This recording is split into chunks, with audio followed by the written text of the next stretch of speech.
Stai ascoltando Radio Libertà. la tua voce libera, senza filtri né censura. La tua radio.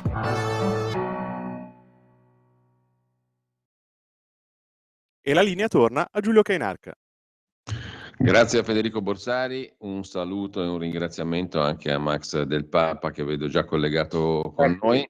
Ciao Max, buona mattina. Ciao, buongiorno. Molti delle ascoltatrici e degli ascoltatori già ti conoscono, è una voce nota, spesso diciamo dialoghi con Pierluigi Pellegrin su questa emittente.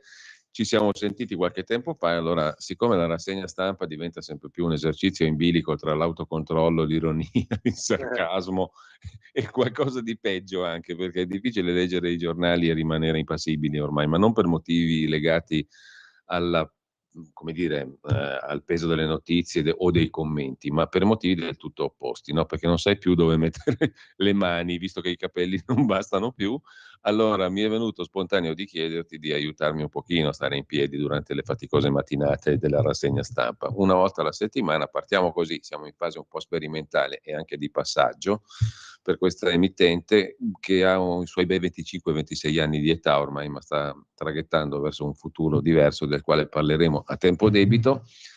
Siamo un po' in una fase appunto di passaggio e quindi incardiniamo sperimentalmente vorrebbe essere una nuova trasmissione, un nuovo appuntamento almeno settimanale per fare quello che tu stai facendo da tantissimo tempo su diverse testate e ti abbiamo imparato ad apprezzare e a conoscere così, cioè per fare l'analisi delle notizie che ci vengono fornite quotidianamente da questa enorme macchina, della quale si trovano però spunti interessanti, volendo, perché per fortuna ChatGPT o non ChatGPT, noi un cervello ce l'abbiamo ancora, chi più, chi meno, insomma, però un cervello ce l'abbiamo e lo possiamo mettere all'opera tirando fuori cose potenzialmente utili, stimolanti, interessanti. Io avevo appena finito di divertirmi anche leggendo il tuo pezzo su Italia Oggi stamattina, no? Sì. Dedicato a un gigante della contemporaneità, senza alcun dubbio, e non sto parlando del Papa, sto parlando di un altro gigante della contemporaneità. Sono molto onorato, umilmente ascolterò perché io sono solo uno.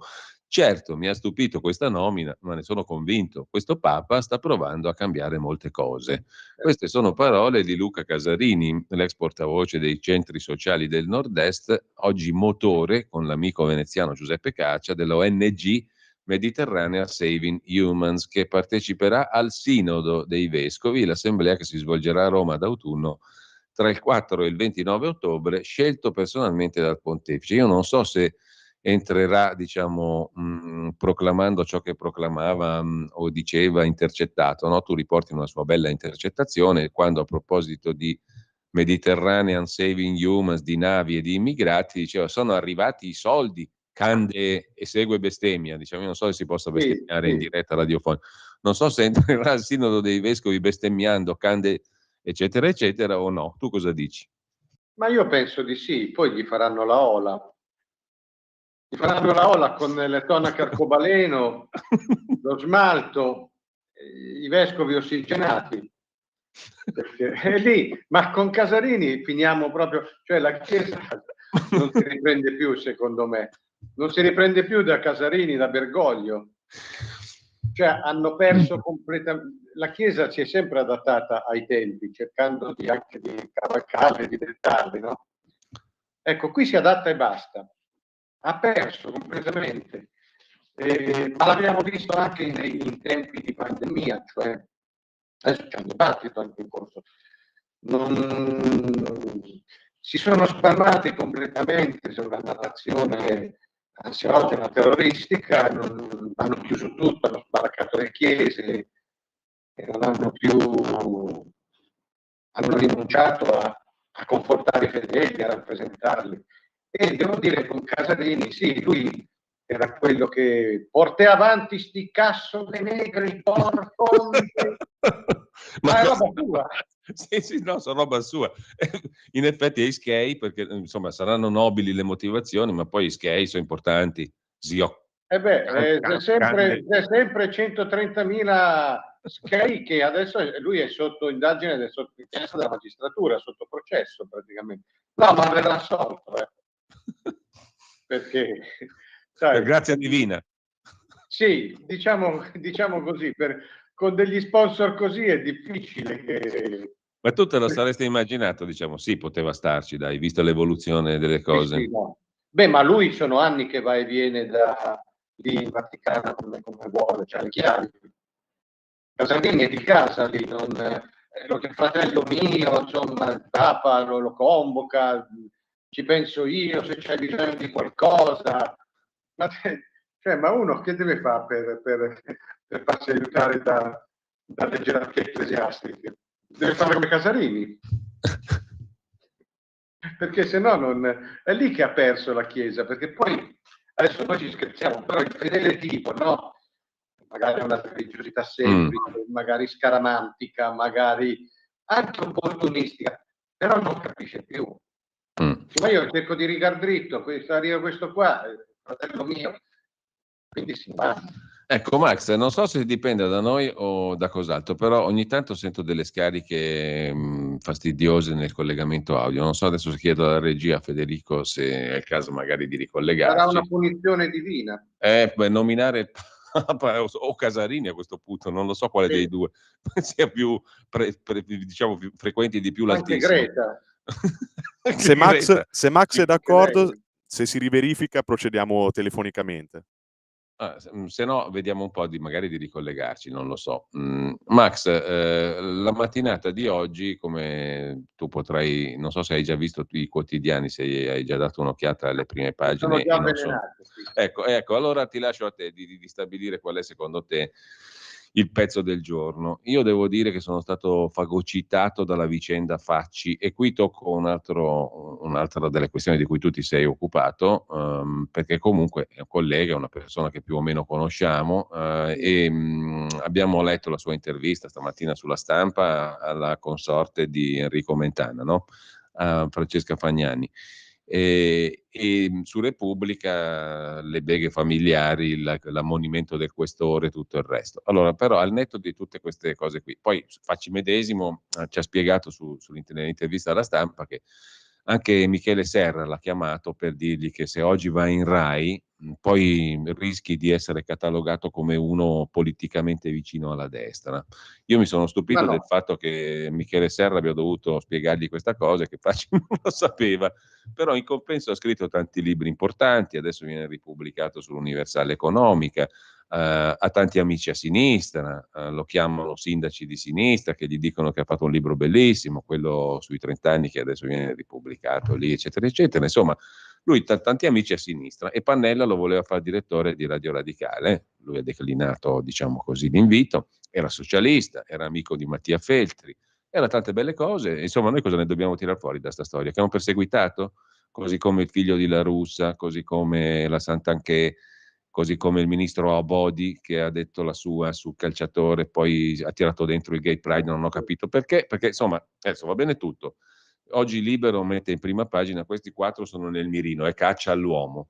Però a me mi sembra che i cacciati si mettano in un'ottima posizione per essere cacciati, o sbaglio? No, il punto è proprio questo qua. Cioè abbiamo questo nuovo modello di comunicazione per cui uno dice o scrive una cazzata, perché insomma quando arrivi... Adesso scusami un attimo, non è bellissimo parlare di colleghi, però insomma una frase come quella che ha scritto il buon Facci è già proprio una frase del cazzo, diciamo pure la verità. Sì, una frase orrenda, cioè, una frase ridicola nel migliore dei casi. Sì, perché sono quelle frasi da bimbo minchia che vuol fare il duro, no? E purtroppo loro lo sanno, noi lo sappiamo come funziona, quali sono le regole del gioco, però l'ego, la vanità, no? È più forte, quindi la sparo grossa, il calambur di grana grossa, non te lo sai tenere tra le dita. Solo che poi dopo va sempre a finire che così c'è questa bufera, quindi Max, ecco, ti chiamo al telefono. Va bene. Non so se è la linea. Federico, fai tu perché vediamo un po', dai, vediamo di risentirci. Intanto io do un'occhiata all'agenzia ANSA. Così vediamo un po' cosa ci racconta adesso l'agenzia ANSA, il primo piano dell'agenzia ANSA. La NATO definirà l'adesione dell'Ucraina senza un calendario, l'annuncio degli Stati Uniti. Al via oggi a Vilnius, il vertice dell'Alleanza Atlantica, presente anche la premier italiana Giorgia Meloni. La Casa Bianca ha reso noto che l'Alleanza Atlantica, la NATO, definirà un percorso per l'adesione dell'Ucraina, ma senza un calendario. Gli Stati Uniti invieranno un segnale positivo in tal senso, ha detto il consigliere per la sicurezza nazionale statunitense Jake Sullivan, aggiungendo che al vertice verrà concordato un nuovo pacchetto di aiuti NATO per l'Ucraina, come riferisce il Guardian. Sono felice di annunciare, ha detto il segretario generale dell'Alleanza Atlantica, Stoltenberg, al termine dell'incontro con i leader di Svezia e Turchia, che il presidente Erdogan ha concordato di concedere l'ingresso della Svezia nella Alleanza Atlantica. Ok, ci siamo, dovremmo essere di nuovo in collegamento in questo momento con Max Del Papa, non più in collegamento audio, video via Skype, ma credo per telefono. Max, ci sei? Ci sono. Ecco, Eccomi. allora facciamo così. È un po' difficoltosa questa partenza, ma conta il risultato. Stavi dicendo, Max, che insomma c'è qualcosa da registrare anche intorno a tutti questi casi di questi giorni, no? Partendo dal caso di cui ci stavamo occupando poco fa. Io sono un po' stufo di occuparmi di queste robe qua perché non portano da nessuna parte e poi si spendono aureole di martirio improprio, diciamo, perché io non vedo nessun martire qua, francamente. Come la vedi tu? Sì, è che alla fine che tutti sono amici di tutti, c'è tanto amichettismo, cioè tu spari una cazzata, vuoi fare il bimbo minchia, e allora ti vengono tutti addosso, sembra che tutto quello che succede al mondo te lo buttano addosso a te, invece no, è solamente un presupposto, poi dopo qualche ora la cosa cambia e tu hai fatto il jackpot, no? Cioè tutti parlano di te, vengono fuori... viene fuori tutti i tuoi contatti con la politica da una parte e dall'altra, c'è tutto l'ambiente che ti esprime solidarietà, insomma ne esci più forte. Quindi di fatto la cosa che resta è tu hai scritto una puttanata, in qualche modo te ne sei pentito perché hai riconosciuto che era una cosa inutile da fare, però questa puttanata alla fine ti fa gioco, ti fa diventare mediaticamente più forte, più potente, alla fine tutto si aggiusta, perché l'amichettismo, non è vero che l'amichettismo è solo quello che sta a sinistra o solo quello che sta a destra, ormai l'amichettismo è trasversale. Cioè, questa è una notazione molto interessante, Max, tutti. No? Perché... basta che tu abbia un ruolo, una situazione in qualche modo di potere o di riconoscibilità e va bene così, insomma, va bene a tutti. Guarda, tu hai toccato un tasto che secondo me è verissimo, perché in 25 anni di attività di questa piccola radio, che chiaramente è sempre stata legata alla Lega, a partire ovviamente da chi l'ha creata, cioè ai tempi di Umberto Bossi in avanti, è stato un organo chiarissimamente connotato, no? E già questa è una differenza, perché gli altri fanno finta di moltissimi, però sono più connotati magari di noi che lo siamo stati sempre in maniera molto chiara.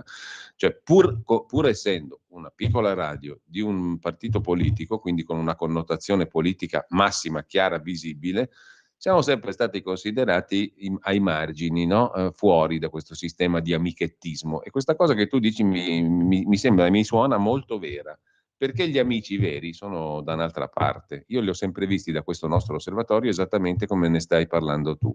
Cioè, il grado di amichettismo è qualcosa di più vomitevole della censura, secondo me. Sì, ma poi perché è proprio trasversale. La politica, secondo me, la politica ha vinto, la davano per morta. La politica ha vinto in tutti i sensi perché ha stabilito un paradigma, ha stabilito un modello, cioè il modello della politica è noi facciamo quello che ci pare, lo vediamo anche con i figli dei famosi, i Ciro Grillo, gli Apache, la Russa, ed è la società che si conforma al nostro modello, perché ogni volta che anche quelli che non contano niente, gli youtuber, fanno un disastro, fanno anche un omicidio, I genitori si comportano esattamente come la Russa padre, come Grillo padre, con gli stessi modi, con le stesse parole, con le stesse formule. Sono i miei figli, io l'ho già interrogato, io ho deciso che è innocente. La Sì. stessa cosa sta nei media, perché i media sono solo il prolungamento della politica oramai. Quindi, insomma, dai, la Berlinguer, che è stata infilata a 18 anni in Rai dal padre, perché è figlia di un cognome, che è rimasta 40 anni in Rai o quello che è, e che adesso va a Mediaset, c'è andata per intercessione di chi? Cioè, se il partito non era d'accordo non ci andava. C'è chi dice che addirittura la Santanchè, una sua cara amica, e ha spinto e ha fatto da mediatrice. Allora a me sta bene tutto, perché non siamo, nessuno di noi è nato ieri da una verginella, però insomma almeno la smettessero di fare i puri, di fare le martiri, di fare i maledettisti così alla facci, no? Io c'ho tutti contro, io me ne frego. Non è vero che te ne freghi, figlio mio, non è vero, lo dico in radio, perché tu hai scodinzolato come gli altri, eri trasversale dai radicali agli amici di sinistra, agli amici di destra, la destra che ti dà programmi in Rai. Quindi accetta il fatto che sei come gli altri, né meglio né peggio, però facciamola finita con questa storia del maledetto, di quello che del San Sebastiano, che poi c'hai tutti che ti difendono in realtà. A me basterebbe questo. Sì, giusto, mi sembra una considerazione più che condivisibile, Max. Oggi dicevamo, hai dato un'occhiata anche tu ai quotidiani di stamattina. Dov'è che è caduto il tuo occhio? Che cosa ti ha colpito? Ma guarda, direi stamattina non mi pare che ci fossero grandissime cose, a parte questa problematica della NATO, della Svezia che ci entra, dell'Ucraina che probabilmente non ci entra, anche perché quello lì, dico Zelensky, è abbastanza esagerato su tutto, quindi gli stessi Stati Uniti, e quindi si prospetta, se ho capito bene, più una situazione israeliana, cioè difeso, blindato, ma non dentro un consesso per cui se entri e ti aggrediscono tutti gli altri devono intervenire in tua difesa. Insomma, si vedrà. A me la cosa che mi ha colpito di più, ti dico la verità, Giulio, è questo titolo di Repubblica: la strage del clima. Ah sì, le 3 pagine che Repubblica dedica a questa questione. Ma questi lo sanno quello che fanno? Sì, lo sanno o non lo sanno? Cioè, ma come si fa a fare un titolo così su una ricerca così? Cioè, si muore di caldo, 60.000 morti di caldo. Sì, ma con quali dimostrazioni, con quali pezzi d'appoggio? Cioè, Repubblica è quella che da 3 anni nega che gli effetti avversi dei vaccini stronchino le persone.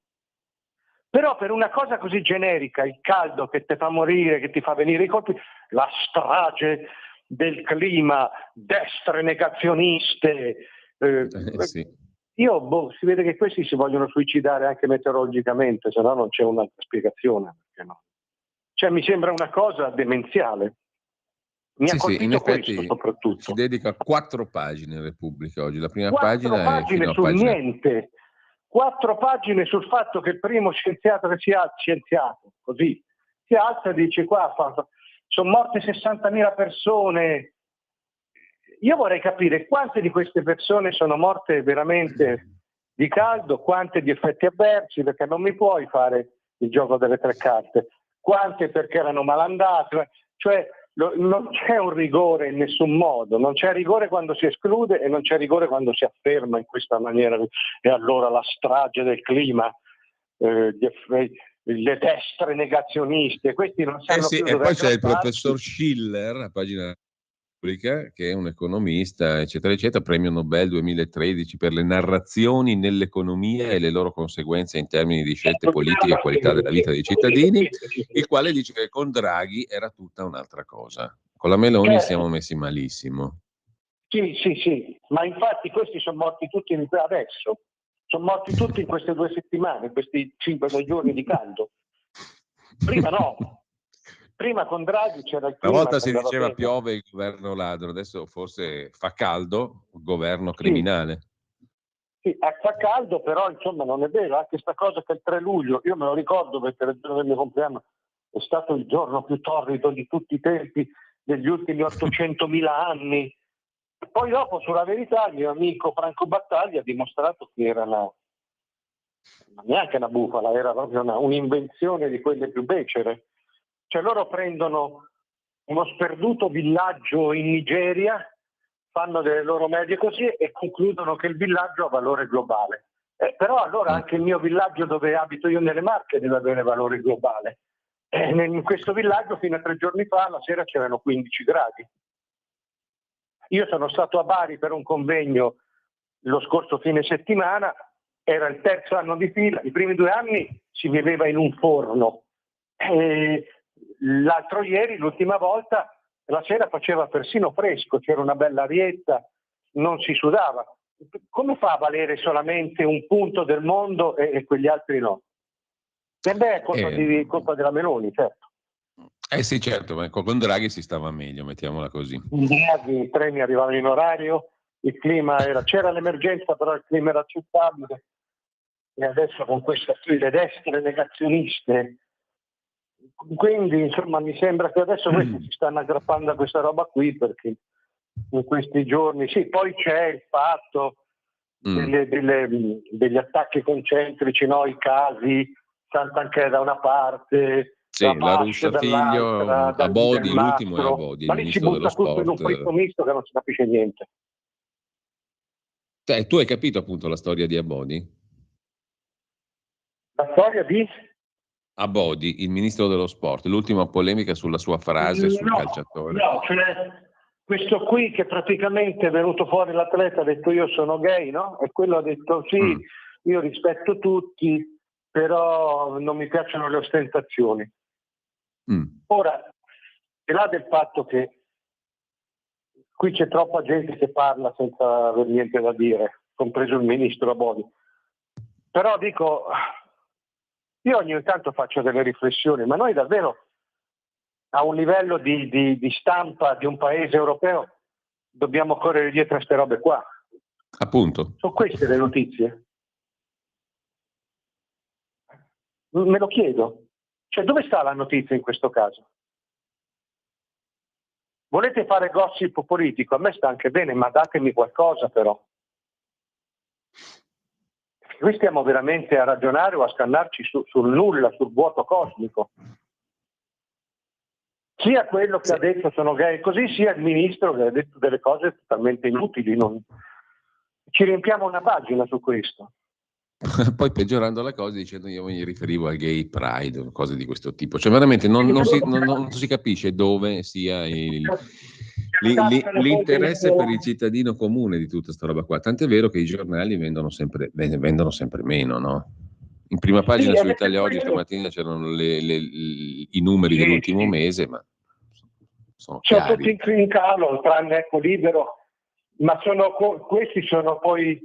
Libero ha preso 10%, ma sono rialzi episodici su un mese appunto, di qualche centinaio di copie, ma la tendenza è sempre quella a inabissarsi. Ma questo poi torna su quello che dicevo prima, cioè la politica ha imposto il suo modello vincente anche in questo, che è un sistema totalmente autoreferenziale, dove le decisioni vengono prese in maniera così per salvaguardare il sistema stesso e le sue dinamiche, no? Ma non c'è più una percezione neanche residua della parte non politica, cioè del paese, delle sue esigenze, delle sue aspettative.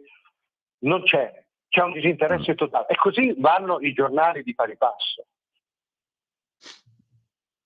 No, tra l'altro non ho sono notato più una cosa invece su una questione di capire... sostanza come la riforma della giustizia. Oggi c'è una sola pagina che è l'intervista su Libero al ministro Nordio, il quale tra l'altro un'intervista fatta da Oara Borselli, alla quale il ministro sostanzialmente dice la politica deciderà perché il dialogo con i magistrati va benissimo, però dobbiamo decidere, che se vogliamo è una cosa abbastanza banale, solo che viene buttata là dal ministro Nordio in questa intervista isolata e non so se rappresenti una cosa condivisa dal governo o meno. Cioè, Max, le cose di sostanza, riforma della giustizia, riforma del fisco, gestione dell'immigrazione, sono tutte passate in secondo piano. Il che mi fa pensare a una cosa. Primo, che dal punto di vista dell'azione governativa sui temi essenziali siamo un po' debolucci, il governo sia un po' debole. Secondo, che questa debolezza offra poi il fianco a tutte quelle puttanate di cui stavamo parlando prima, no? E che diventano cose da prima pagina intorno alle quali accapigliarsi senza costrutto per qualche settimana e poi verrà fuori un'altra stronzata. Scusami il linguaggio troppo forbito. Temo proprio di sì, credo proprio di sì, perché qui ci sono due cose da dire secondo me. La prima è che appunto sui temi interni, che poi sono quelli che dovrebbero un pochino premere di più. Cioè, alla fine, Max, qui io avevo bisogno di una bella sforbiciata di tasse, ma che la capisce anche un cretino, guardando il suo portafoglio, non dicendo abbiamo fatto la delega fiscale dove faremo, posticipiamo, anticipiamo. Con tutto il rispetto, cose giuste, no? Il nostro amico Gusmeroli sta facendo cose giustissime, ma sono dei ritocchi, secondo me, cittadino bue e basso.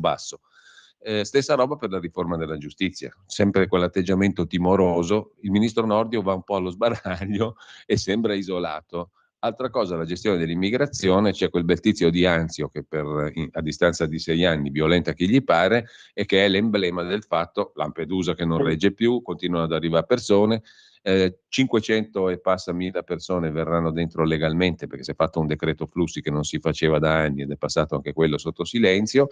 Delle questioni sostanziali, reali, strutturali, non si parla poco.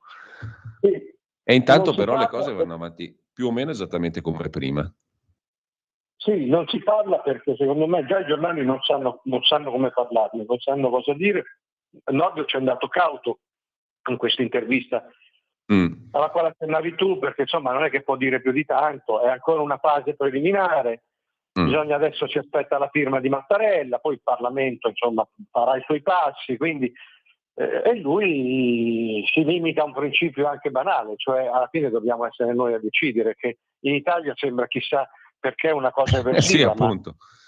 Ma i magistrati dovrebbero anche, sì, possono fare le loro critiche, ma non è che possono ricattare o spedire missili o decidere loro le leggi, e quindi invece siamo alla conquista del banale.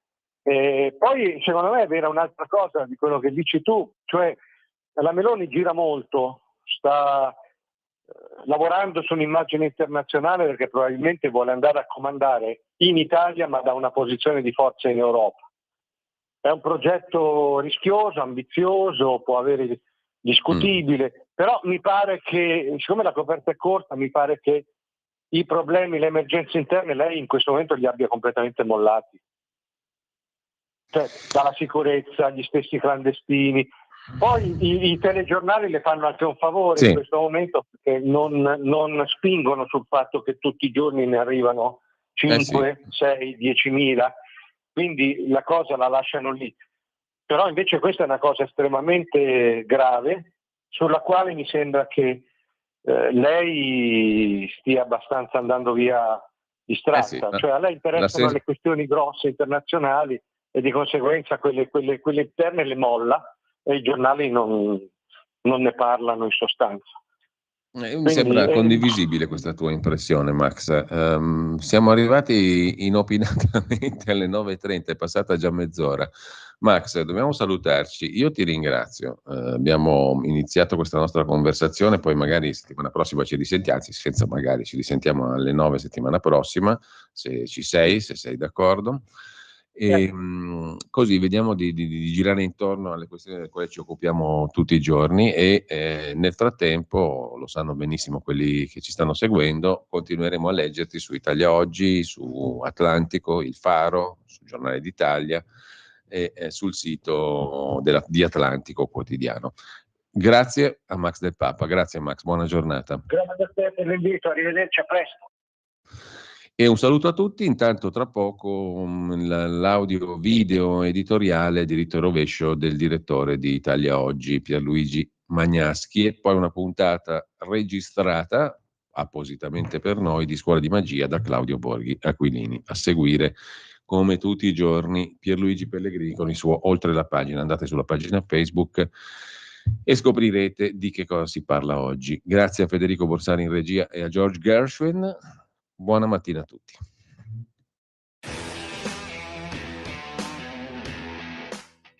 Il piano di rilancio europeo fu portato a casa con esultanza da Conte, che lo presentò come un regalo, anche se in parte andrà restituito, e quindi non entrò nel merito delle cose da fare. Il risultato è che sono state presentate 14.000 domande con interventi a pioggia che riguardano le piste ciclabili, la riparazione delle finestre o del tetto di alcune scuole, via dicendo, tutti provvedimenti che possono essere fatti a livello domestico e non domandando l'aiuto dell'Unione Europea.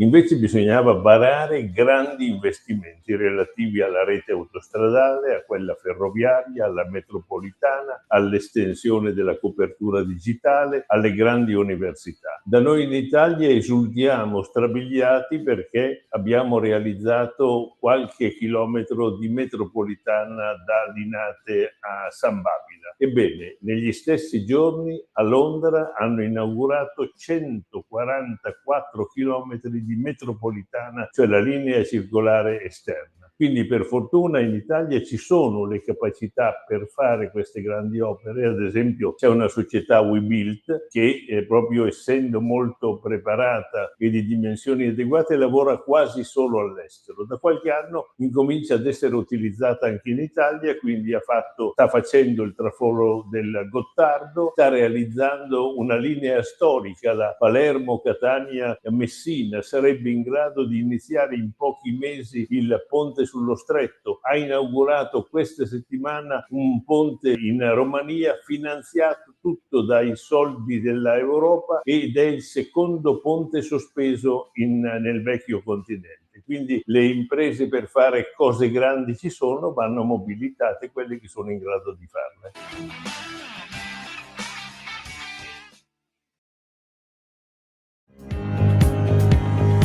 Avete ascoltato la rassegna stampa.